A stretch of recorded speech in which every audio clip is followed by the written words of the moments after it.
Hello, so last time I briefly mentioned the word pressure as yet another pretentious word that's probably not needed in mapping in the first place. I said I would talk more about this word in a later video and, well, here it is. So my definition of pressure links pretty heavily with strain. While strain is the amount of work on a single object, pressure is the amount of strain over time, or the amount of work over multiple objects.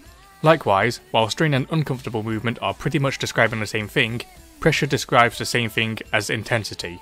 Roughly. You'll probably have heard the word intensity used before, and it very loosely means how difficult something is. While intensity usually describes the actual mapping, and sometimes the music, pressure refers to what the player feels when playing the map, and it can sometimes have an impact on how they play. Generally, high pressure stuff will be more difficult to play, while low pressure stuff isn't. It doesn't take a genius to work out how to use pressure. Fast-paced, intense parts of the song should have high pressure, usually that's the choruses, and slower, calmer sections of the music should use lower pressure. I've pretty much already explained how to manipulate pressure too. It's just the strain stuff I talked about last video, only with more objects. Long streams and large jump sections cause high pressure, while long, slow sliders and sparse rhythms will cause low pressure.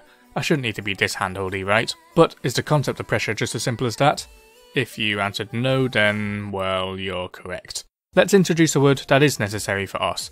Stamina. This is the player's ability to sustain physical or mental effort, and yes, I did just take that straight from Google. The toll on a player's stamina has a direct impact on the amount of pressure they feel as they play. As we probably all experienced at some point, long jump or stream sections eventually start to make our arm or hand tired. Attempting to continue playing these kinds of sections while tired will put extra pressure on the player, especially if they're trying to hold their combo.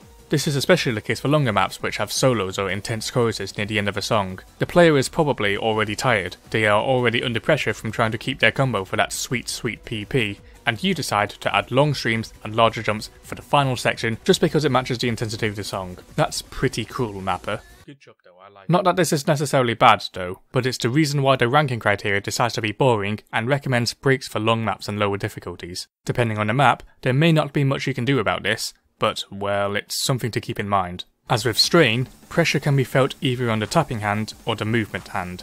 Sections with many circles, especially at 1/4 timing or higher, will add pressure on the tapping hand, while sections with large spacing or fast sliders will cause pressure on the movement hand. There's also a weird case where the pressure may go in the opposite direction, depending on the speed of the map and experience of the player. The easiest way to show this is by showing you how much of a scrub I am. As a lowly 5-digit, I struggle with long 200 BPM streams, but I'm fine with keeping up a 120 BPM stream for 4 minutes. My stamina doesn't take too much of a toll on these longer but slower streams, and so I become comfortable keeping up this play for a long time rather than getting tired quickly. This all comes down to the experience of the player, and can separate maps to be barely passable for some players, and comfortable full combos for others. This is partly why most maps that are considered to be farm maps tend to have plenty of large jumps, the other part being taking advantage of PP calculation. Experienced players are more comfortable and not so pressured at playing these large jumps consecutively, which makes them easy targets for full combos and the gain of some free juicy PP. If you want to keep a player on their toes and pressured through a map, you will want to add strain and pressure through lots of variation. Rhythm, angles, slider velocity, as many things as reasonably possible. Pressure also plays a role in what's personally my least favourite part about mapping: difficulty spread.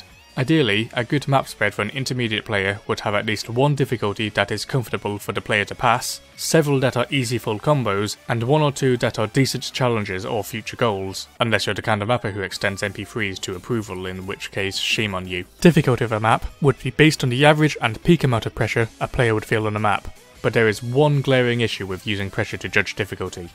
How do you even do it? Pressure is just some silly word I borrowed from the dictionary to describe what the player feels in the map. It's a subjective thing what players feel as pressure and how much they feel of it. The best thing we have of quantifying pressure and intensity is through the map's star rating, but the algorithm to calculate that is mostly based on spacing, and usually underrates sliders and uncomfortable movement. So we can't really use my made up concept to help give us quantities of how hard a map is, or at least I haven't figured out a way anyway. All you may get out of this is subjective judgments, which may or may not help you with your own maps and modding someone else's. Is everything I said in this video a waste of time though? I don't know. That's subjective too, but I will be reusing this word in the future, so there's that I guess. I'll let you be the judge of whether this was useless or not. I hope you can handle the pressure. Why the hell did I add that into the script?